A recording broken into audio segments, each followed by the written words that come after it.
Hello students, ये question आप देख रहे हैं, ये है रोटेशन का क्वेश्चन। और इस क्वेश्चन को आप केवल इसके आंसर के लिए मत सॉल्व करना। इस क्वेश्चन को सॉल्व करने की प्रोसेस में हम कई सारे कॉन्सेप्ट सीखेंगे, तो उन कॉन्सेप्ट को सीखने की तरफ ज़्यादा ध्यान देना कि इस क्वेश्चन से आपने लर्न क्या किया, सीखा क्या इस क्वेश्चन से। इस क्वेश्चन का आंसर इंपॉर्टेंट है ही है, लेकिन आंसर से ज़्यादा इंपॉर्टेंट है इस क्वेश्चन में कि सॉल्यूशन की प्रोसेस में जो हम सीखेंगे, so learning is very important. Question पढ़ लेते हैं, इसमें क्या हो रहा है। 3 identical cylinders are placed on a rough surface and a horizontal force is applied as shown in figure.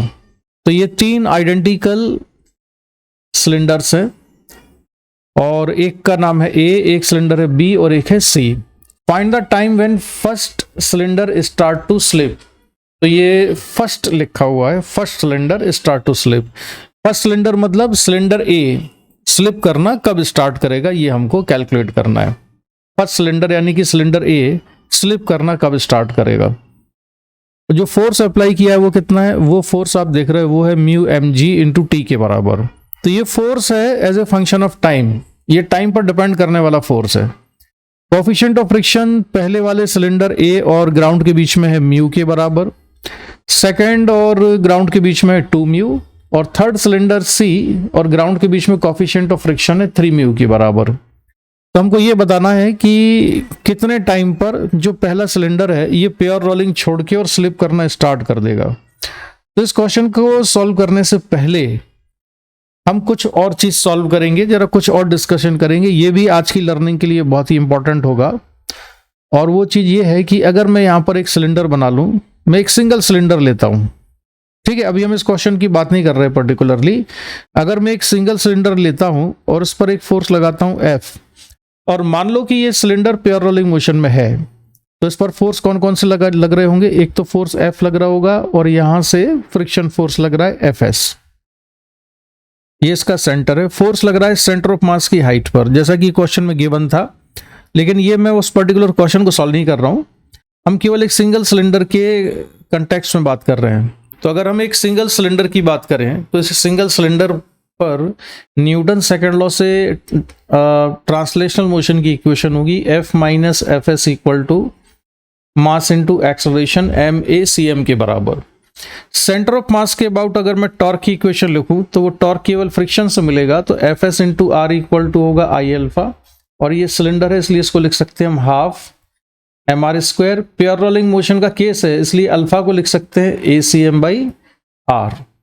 तो उसको सिंप्लीफाई करने से एफ एस की वैल्यू कितनी आ जाती है, half M A C M के बराबर। ये वैल्यू आ गई है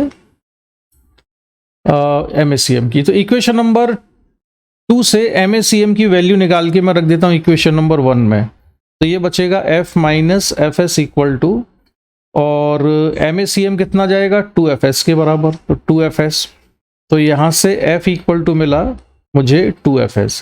यानी कि अगर प्योर रोलिंग मोशन हो रहा है कहीं पर, तो प्योर रोलिंग मोशन में एक्सटर्नल फोर्स और फ्रिक्शन के बीच का जो रिलेशन है वो F equal to 3Fs, not 2Fs, ये 3Fs हो जाएगा।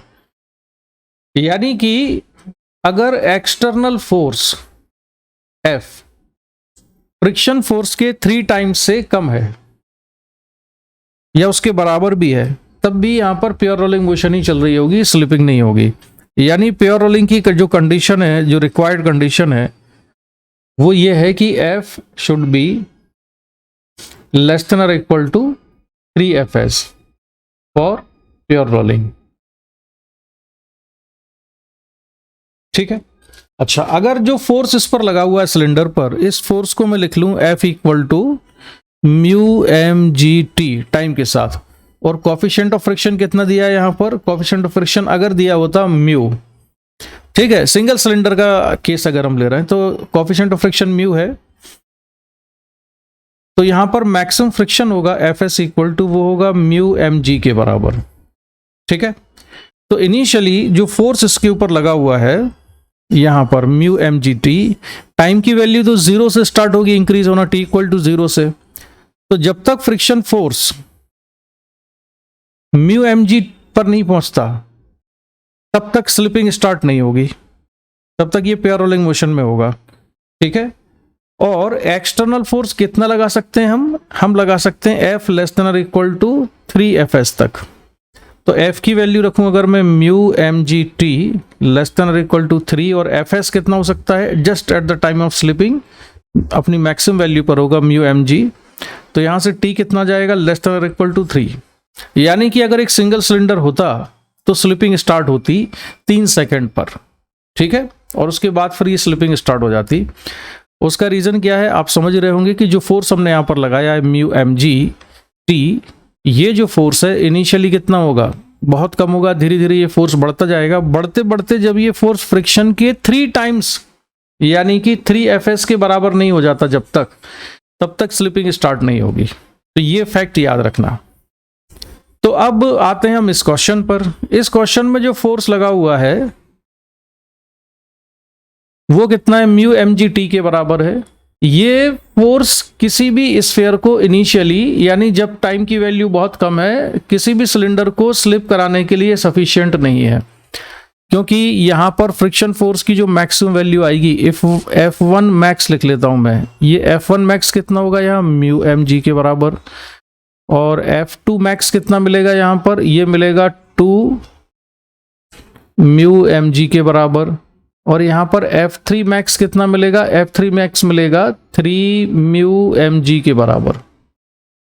तो अगर एक सिंगल सिलेंडर होता हमारे पास, सबसे पहला वाला अगर सिंगल सिलेंडर होता ये वाला, अगर ये वाला सिंगल सिलेंडर होता तो स्लिपिंग स्टार्ट होती जब इस फोर्स की वैल्यू कितनी हो जाती, इंक्रीज होके 3 म्यू एम जी टी के बराबर, जैसा कि अभी थोड़ी देर पहले डिस्कशन में मैंने बताया।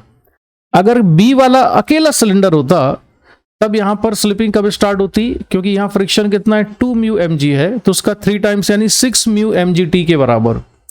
और जो तीसरा वाला सिलेंडर अकेला सिंगल सिलेंडर होता जहां पर कि मैक्सिमम फ्रिक्शन कितना लग रहा है 3 म्यू एम जी लग रहा है, तो अगर ये सिंगल सिलेंडर का केस होता तो इसमें स्लिपिंग स्टार्ट कब होती, जबकि ये जो एक्सटर्नल फोर्स है म्यू एम जी, ये म्यू एम जी कितना हो जाता 3 म्यू एम जी से बड़ा हो जाता। 3 म्यू एम जी टी की जो वैल्यू है ये 3 म्यू एम जी से बड़ी हो जाती, ठीक है, यानी कि ये 9 सेकंड पर स्लिप होता।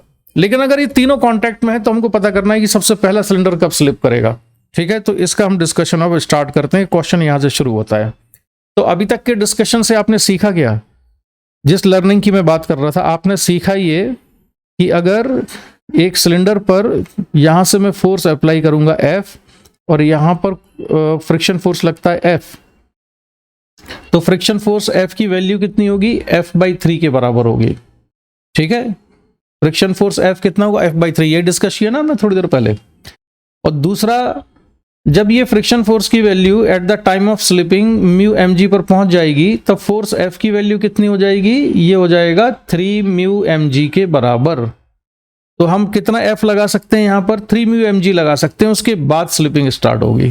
तो ये जो फैक्ट है इसको आप याद रखेंगे, ठीक है। तो ये वाली जो चीज है जो मैंने सिलेंडर के केस में बताई है, आपको ये स्फीयर डिस्क रिंग सब के लिए जो है करके देख लेना है कि कितना फोर्स लगाने पर स्लिपिंग स्टार्ट होती है। और दूसरा, अगर कोई बॉडी पर सेंटर ऑफ मास की हाइट पर अगर फोर्स लगाते हैं तब फोर्स ऑफ फ्रिक्शन कितना होता है। सिलेंडर के केस में कितना आ रहा है फ्रिक्शन, यहां पर F/3 आ रहा है, Fs प्योर रोलिंग में, ठीक है। तो ये वाले फैक्ट को याद रखना। अब बढ़ते हैं हम आगे। इस वाले क्वेश्चन में, ये जो पर्टिकुलर क्वेश्चन है, इस वाले क्वेश्चन में हम क्या करते हैं, अब बनाते हैं आगे इसका फ्री बॉडी डायग्राम। तो हमने तीनों सिलेंडर्स का फ्री बॉडी डायग्राम बनाया। तो इस फ्री बॉडी डायग्राम में आप देख रहे हैं कि सबसे पहला जो सिलेंडर है इसमें mu M G T force लगा हुआ है, ये नॉर्मल रिएक्शन है, ये फ्रिक्शन है। और ए और बी के बीच में जो नॉर्मल रिएक्शन है वो N1 है, जिसकी डायरेक्शन आप देख रहे हो। और बी और सी के बीच में, बी और सी के बीच में ये सिलेंडर सी है, नॉर्मल रिएक्शन कितना है, N2 के बराबर है, ठीक है। तो ये मैंने इस नॉर्मल रिएक्शन N2 बना दी। अब बढ़ते हैं हम आगे। अब हम न्यूटन सेकंड लॉ से इक्वेशन लिखते हैं। तो मैंने इन तीनों सिलेंडर को मिला के एक सिंगल सिस्टम ले लिया। अगर तीनों सिलेंडर को मिला के एक सिंगल सिस्टम ले लिया है तो इनमें आपस में जो फोर्स लगा नॉर्मल रिएक्शन वो तो इंटरनल फोर्स बन जाएगा, तो वो तो काउंट होगा नहीं इस इक्वेशन में। तो नेट एक्सटर्नल फोर्स होगा mu M G minus F1 minus F2 minus F3 equal to 3m into ACM के बराबर। ठीक है, ये हमने न्यूटन सेकंड लॉ से ट्रांसलेशनल मोशन की इक्वेशन बनाई। आगे बढ़ते हैं। अब मुझको ये पता है, जैसा कि अभी हमने डिस्कशन किया था, कि एक सिंगल सिलेंडर पर जो फोर्स लगता है और अगर सिलेंडर प्योर रोलिंग मोशन में है तो फ्रिक्शन फोर्स की वैल्यू कितनी होती है, F/3 के बराबर। तो यहां पर आप देखेंगे कि सिलेंडर ए पर ये फोर्स लगा हुआ है N1 और ये है म्यू mgt, तो इस पर नेट फोर्स कितना हुआ राइट साइड में, म्यू mgt माइनस N1। तो फ्रिक्शन फोर्स की वैल्यू कितनी हो जाएगी, फ्रिक्शन फोर्स की वैल्यू होगी F माइनस N1/3। फिर से रिमाइंड करा दूं, जैसा कि मैंने आपको बताया था स्टार्टिंग में ही, कि अगर यहां पर फोर्स F लगा हुआ है, यहां फ्रिक्शन फोर्स लगा हुआ है, और अगर ये प्योर रोलिंग मोशन में है तो Fs की वैल्यू कितनी होती है, F/3 के बराबर। अब ये जो F फोर्स है ये राइट साइड में था, तो हम ऐसा भी ले सकते हैं, मान लो कि एक फोर्स F1 है, एक फोर्स F2 लेफ्ट साइड में है और सेंटर ऑफ मास का एक्सेलरेशन है ACM राइट साइड में, तो नेट फोर्स कितना हो गया, F minus F1 minus F2 हो गया। और F1 माइनस F2 को हम single force F right side में बना सकते हैं, यानी कि मैं एक सिंगल फोर्स फिर बना दूंगा यहाँ F। तो कुल मिला के आपको ये देखना है कि टोटल फोर्स जो था वो राइट साइड में कितना था, F माइनस N1।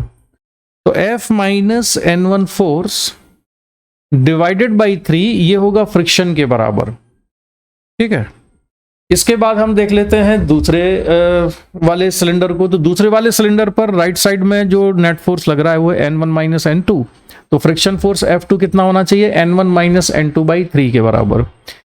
इसी तरह से तीसरे वाले सिलेंडर के लिए इक्वेशन बन जाएगी F3 इक्वल टू N2/3 के बराबर। ठीक है, तो ये जो तीन इक्वेशंस थी ये हमारे पास अब आ गई है।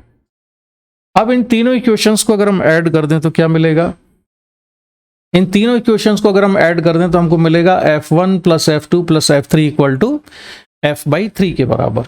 ठीक है, और just at the time of sleeping, अगर स्लीपिंग स्टार्ट होने वाली है, ठीक है, तब की कंडीशन को हम कंसिडर करेंगे। लेकिन यहां पर जो फोर्स F दिया हुआ है, ये फोर्स क्वेश्चन में कितना दिया हुआ है F, इसकी वैल्यू दी हुई है म्यू mgt के बराबर, तो F को मैंने लिख दिया म्यू mgt। ठीक है, ये हमको क्वेश्चन में गिवन था, F की वैल्यू कितनी थी, म्यू mgt, यहां से देख सकते हो ये हमको दिया हुआ था ना। ठीक है, चलिए, तो इतना काम हो गया, F1 plus F2 plus F3 और ट्रांसलेशनल मोशन की इक्वेशन बन गई। अब हमको एक कंडीशन और यूज करना है, जो अभी हमने टॉर्क को यूज नहीं किया है यहां पर। अभी इक्वेशन नंबर 1 और 5, जो अभी लास्ट इक्वेशन आई है वो, और सबसे पहली इक्वेशन 1 थी, उन दोनों को अगर हम सिंप्लीफाई करें, इक्वेशन नंबर 1 में मैं F1 plus F2 plus F3 की वैल्यू रख देता हूं, तो सॉल्व करने पर कितना जाएगा, ये आ जाएगा, ये mu mgt minus F1 minus F2 minus F3 कितना था, 3m ACM के बराबर था। ठीक है, और इक्वेशन नंबर 5 क्या थी, ये इक्वेशन नंबर 5 लिखी हुई है, F1 plus F2 plus F3 upon this. अब इनको हम सॉल्व करते हैं दोनों इक्वेशन को, तो इसको सॉल्व करने पर हमको MACM की वैल्यू आ जाती है, 3 MACM की वैल्यू आ जाती है सॉल्व करने पर 2/3 म्यू mgt के बराबर। राइट, तो बढ़िया क्वेश्चन है ये, समझते जाना सारी मैकेनिक्स इसमें, और क्वेश्चन की जो लर्निंग है वो काफ़ी इंपॉर्टेंट है। अगर एक बार में समझ में नहीं आता है तो वीडियो को पॉज करके रिवाइंड करके और नोट्स बना बना के सॉल्व करके देखना अपने आप से, और वीडियो देखने के बाद क्वेश्चन को बगैर देखे अपने आप सॉल्व जरूर करना। अब इसके बाद मैंने सिलेंडर कंसिडर किया, ये कौन सा, ये सिलेंडर मैंने कंसिडर किया है ए सिलेंडर पर कौन से फोर्सेस लग रहे हैं, एक तो म्यू mgt था ही एक्सटर्नल फोर्स, एक नॉर्मल रिएक्शन था B से, और दूसरा जो फोर्स ऑफ फ्रिक्शन लग रहा था वो फोर्स ऑफ फ्रिक्शन मैंने मान लिया म्यू mg, यानी कि स्लिपिंग होने वाली है अब। ठीक है, it is about to slip. Cylinder A is about to slip, ये स्लिप होने वाला है। तो फोर्स ऑफ फ्रिक्शन कैसा हो गया यहाँ पर, F1 अपनी मैक्सिमम वैल्यू पर आ गया है म्यू एम जी। आगे बढ़ते हैं। तो अब मैं टॉर्क की इक्वेशन लिख रहा हूं, mu M G centre of mass के अबाउट अगर मैं टॉर्क लेता हूं तो इस म्यू एम जी का जो टॉर्क है, म्यू एम जी टी का जो टॉर्क है, इसका टॉर्क तो जीरो होगा, N1 का टॉर्क जीरो होगा। टॉर्क किसका मिलेगा, केवल हमको फ्रिक्शन का, और वो टॉर्क होगा mu M G into R. ठीक है, तो mu M G into R equal to I alpha, I की वैल्यू रख देते हैं हम, alpha A C M by R है उसको भी रख देते हैं। तो सिंप्लीफाई करने पर ACM की वैल्यू हो जाती है 2 म्यू जी के बराबर। ये हुई हमारे लिए इक्वेशन नंबर 7। तो इक्वेशन नंबर 7 से ACM की वैल्यू निकाल के हम यहाँ रख देते हैं। ठीक है, तो इसमें वैल्यू सब्स्टिट्यूट करते हैं तो क्या मिलता है, इससे हमको मिलेगा 2/3 mu M G T equal to 3m into 2 mu G. फिर याद दिला दूं, ये जो ACM की वैल्यू है 2 म्यू एम जी टी, वो हमने यहां सब्स्टिट्यूट किया। ठीक है, अब इसको सिंप्लीफाई करने पर t की वैल्यू कितनी आ जाती है, इसको सिंप्लीफाई कर दें तो हमको मिलता है t इक्वल टू 9 सेकेंड, यानी कि पहला सिलेंडर 9 सेकेंड पर स्लिप होगा। ठीक है, तो जेईई एडवांस के पॉइंट ऑफ व्यू से एक अच्छा क्वेश्चन है, और दूसरा इस क्वेश्चन की जो लर्निंग है वो इंपॉर्टेंट है, केवल आंसर इंपॉर्टेंट नहीं है। इस क्वेश्चन को सॉल्व करने की प्रोसेस में जो जो पॉइंट्स हमने डिस्कस किए हैं उनको एक बार फिर से आप गो थ्रू करें, और इस क्वेश्चन को एक बार बगैर देखे जरूर सॉल्व करें। ठीक है, इसके साथ ही मैं इसका डिस्कशन कंप्लीट करता हूं। Thanks for watching.